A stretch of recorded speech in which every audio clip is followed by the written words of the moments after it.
Teacher నుంచి ఈరోజు home minister వరకు సచ్ ఎ గ్రేట్ జర్నీ కదా నిజంగా. అంటే great journey in a short span అనమాట. అంటే ఒక 10 years టైంలోనే నాకు 2013 వరకు కూడా ఐఎమ్ ఏ టీచర్. 2014 ఎమ్మెల్యే అయ్యాను. తర్వాత 19 కంటెస్ట్ చేశాను. తర్వాత ఉమెన్ ప్రెసిడెంట్, పాలిట్ బ్యూరో మెంబర్. ఇంకా 13 నుంచి నాకు కంటిన్యూ నా పొలిటికల్ జర్నీ స్టార్ట్ అయింది.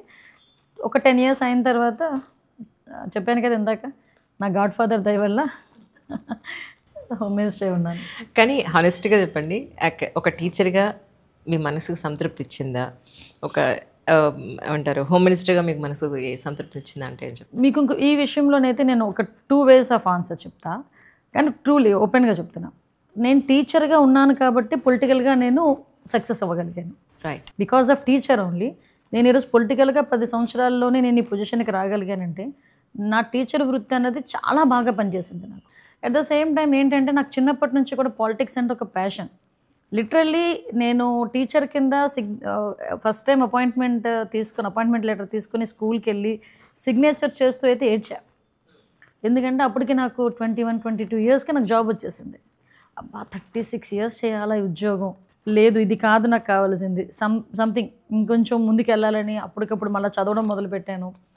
పీజీలు అంటే తొందరగా ప్రమోషన్స్ మీదనే బయటికి రావాలి, లేకపోతే నేను ఏదో ఒక సివిల్స్ ప్రిపేర్ అవ్వాలి, లేకపోతే పాలిటిక్స్. ఎస్, నేను ఫస్ట్ టైం కనుక పాలిటిక్స్లో నేను ఏదైనా ఇబ్బంది పడి ఉంటే 2014 టైంలో మా నాన్నగారికి మాట ఇచ్చొచ్చా.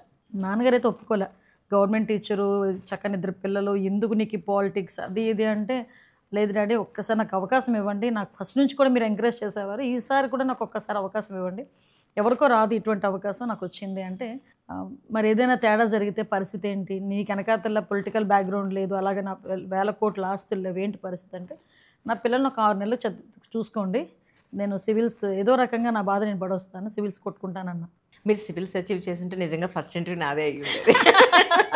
I have a series from last almost 8-9 years. Okay, అందరు యూపీఎస్సీ సివిల్ సర్వెంట్స్ అందరిది నేను ఇంటర్వ్యూస్ తీసుకుంటాను. ఓన్లేండి అలా చేయలేకపోయినా ఇలా చేస్తున్నారు, it's good thing. Right. So నాన్నగారితో అలా అన్నారు, తర్వాత ఆటోమేటిక్గా సక్సెస్ అయ్యాను. సో ఈరోజు ఈ పొజిషన్ వరకు రాగలిగాను. నో హెడిల్స్, బట్ బయటకు రాగలిగాను.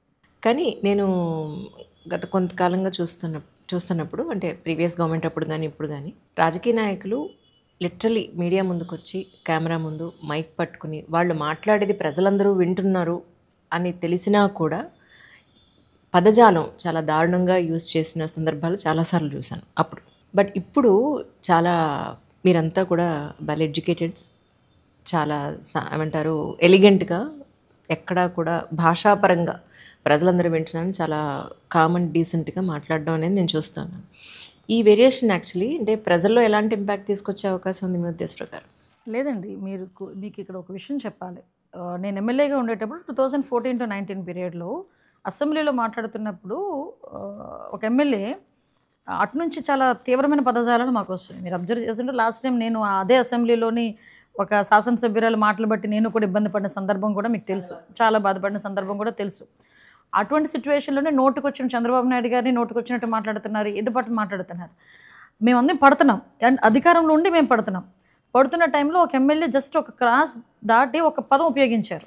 నమ్మరు లోపలికి తీసుకెళ్ళి చంద్రబాబు నాయుడు గారు ఎంత గట్టిగా వార్నింగ్ ఇచ్చారో తెలుసా? దట్ ఈస్ ద లీడర్ అండి. ఆ లీడర్షిప్ అలా ఉండాలి. ఆయన వెంటనే మమ్మల్ని పిలిచి మిమ్మల్ని కొన్ని కోట్ల మంది అబ్జర్వ్ చేస్తారు, ఎంతోమందికి అవకాశం రాదు, మీకు వచ్చింది. 175 మంది ఎమ్మెల్యేలు అవ్వటం అంటే 5 కోట్ల మంది, ఆంధ్రప్రదేశ్ ప్రజలు 175 మంది ఎమ్మెల్యేలు అవ్వటం అన్నది ఎంత పూర్వజన్మ సుకృతం కింద భావించాలి. అటువంటి ఎమ్మెల్యేలు మిమ్మల్ని కొన్ని కోట్ల మంది అబ్జర్వ్ చేసేటప్పుడు మీ భాష, మీ బాడీ లాంగ్వేజ్, మీ మాట తీరు ఎలా ఉండాలి, కనీసం మన నుంచనే విధానం కూడా, మన బాడీ లాంగ్వేజ్ కూడా ఎలా ఉండాలి, అది అవతల వాళ్ళకి ఇన్స్పైరింగ్గా ఉండాలి తప్పించి మనల్ని చూస్తే చీ కొట్టుకునేటట్టుగా ఉండకూడదు అని ఆ రోజు చెప్పిన ఆ మాటలు ఈ రోజుకి కూడా మాకు భయం ఉంటుంది, గౌరవం ఉంటుంది. సో ఈ రోజుకి తెలుగుదేశం పార్టీ ఎమ్మెల్యేలన్నా, ఎన్డీఏ కూటమి ఎమ్మెల్యేలన్నా ప్రజలు ఎందుకు ఆ మాత్రం గౌరవిస్తున్నారు? ఈ రోజుకైనా మేము వచ్చిన తర్వాత ఆ పదజాలాలు మీరే అన్నారు, ఆ పదజాలాలు ఎక్కడ కనిపించట్లేదు, ఆ టైప్ ఆఫ్ కల్చర్ కనిపించట్లేదని. సో దట్ మేము ఆ డెకోరం మేము మెయింటైన్ చేస్తున్నాం, మెయింటైన్ చేసేటట్టు చేస్తున్నారు చంద్రబాబు నాయుడు గారు. ఈరోజు తనకి ఎగ్జాక్ట్గా పవన్ కళ్యాణ్ గారు కూడా అదే సపోర్ట్ ఇస్తున్నారు. మీరు నమ్మరమ్మా, ఈ రోజుకి కూడా మీకు చూపిస్తాను. వైఎస్ఆర్సీపీ సంబంధించిన వాళ్ళు ఫేస్బుక్స్ కానీ ట్విట్టర్లు కానీ ఓపెన్ చేసి చూడండి, వాళ్ళు మాట్లాడే మాట ఆ పదాలు ఆడ మగ తేడా లేదు. ఆడవాళ్ళు అలాగే మాట్లాడుతున్నారు, మగవాళ్ళు అలాగే మాట్లాడుతున్నారు. వాళ్ళకి కనీసం వాళ్ళ నాయకుడు చెప్పడా అనిపిస్తుంటుంది.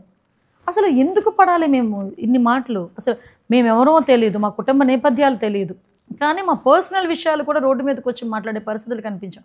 5 సంవత్సరాలు రాజకీయాల్లో ఉండి నిజంగా పోరాటమే చేసాం, అందరం పోరాటం చేసాం.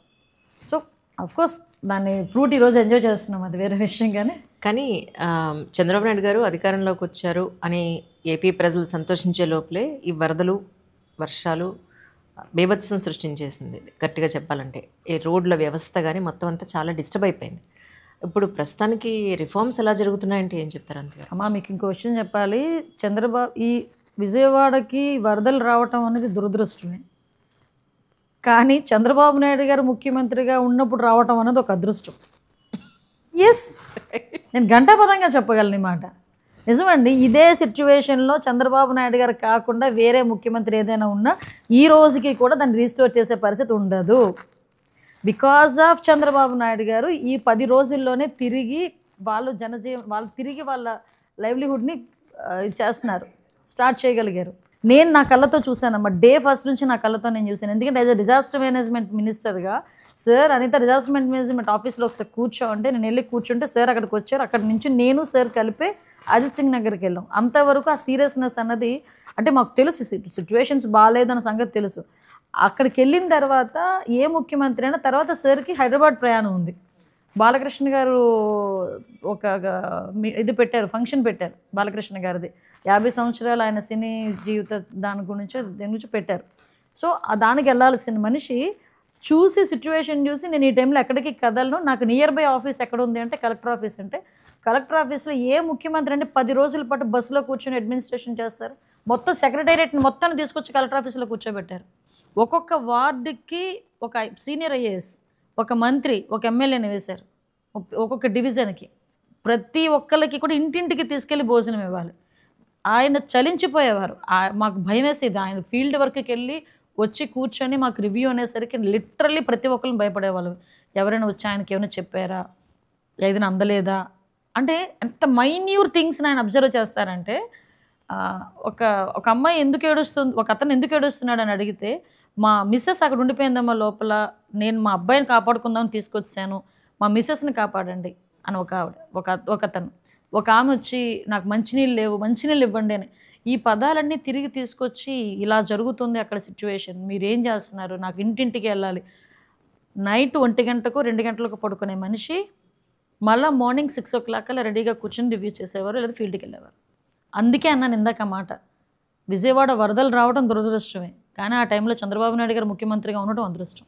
ఈ రోజుకి ఏ గవర్నమెంట్ ఇవ్వని ప్యాకేజ్ ఈరోజు అనౌన్స్ చేశారు నిన్ననే సార్. అంటే వాళ్ళకి తిరిగి మేము ఒక వరదల్లో పడి మేము బయటకు వచ్చేమన్న ఫీల్ కూడా ఉండదు వాళ్ళకి. డెఫినెట్లీ ప్రజలందరూ కూడా హ్యాపీగా ఉన్నారు.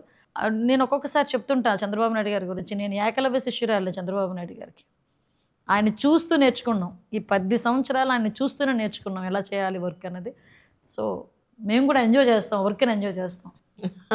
అవును, ఇందాకనే అంటున్నారు 10ంటికి బయటకు వచ్చానంటే ఇంకొక గంటలో 12 గంటలు మీరు బయటకు వచ్చారు. యాక్చువల్లీ నెక్స్ట్ కూడా ఇంకా మీటింగ్ ఉందన్నారంటే, కానీ కష్టం కదండి యాజ్ ఎ మదర్ మీకు?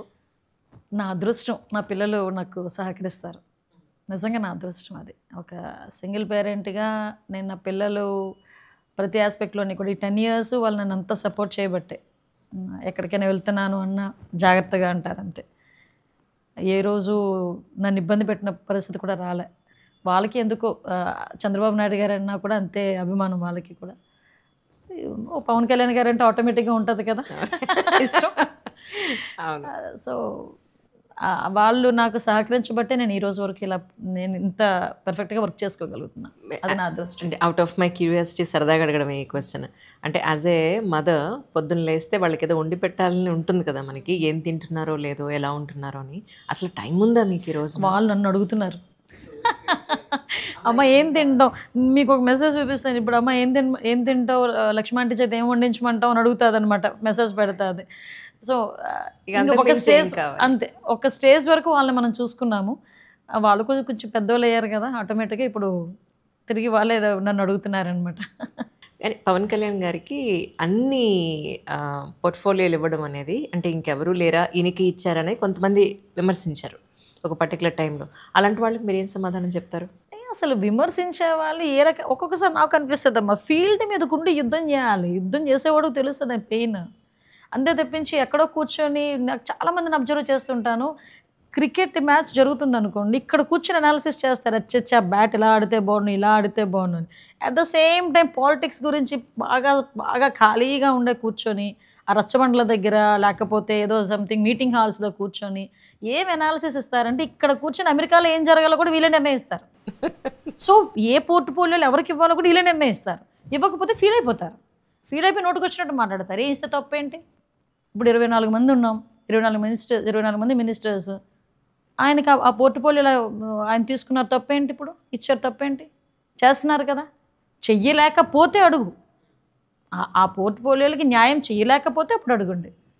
అంతే తప్పించి ఎందుకు ఇచ్చారు, ఎవరూ లేరా అవన్నీ కాదు. ఒక సిస్టమ్ ఉంటుంది, ఇంతమంది మంత్రులే ఇవ్వాలి, ఒక సిస్టమ్ ఉంటుంది. ఆ ఉన్న శాఖలన్నింటినీ ఆ మంత్రులకే సర్దాలి. ఈరోజు నేను 2 మినిస్టర్స్ చేస్తున్నా, ఏమన్నా నాకు కాకుండా ఇంకొకరు మినిస్టర్ ఇవ్వాలంటే అవ్వదు. అది ఇంతమంది మినిస్టర్స్ ఉండాలంటే సిస్టమ్ అది. దాని సిస్టమ్ తగ్గట్టు వెళ్తాం, కానీ మీరు నోటుకు వచ్చినట్టు మాట్లాడారు కదా దాని తగ్గట్టు వెళ్ళడం అన్నది జరగదు.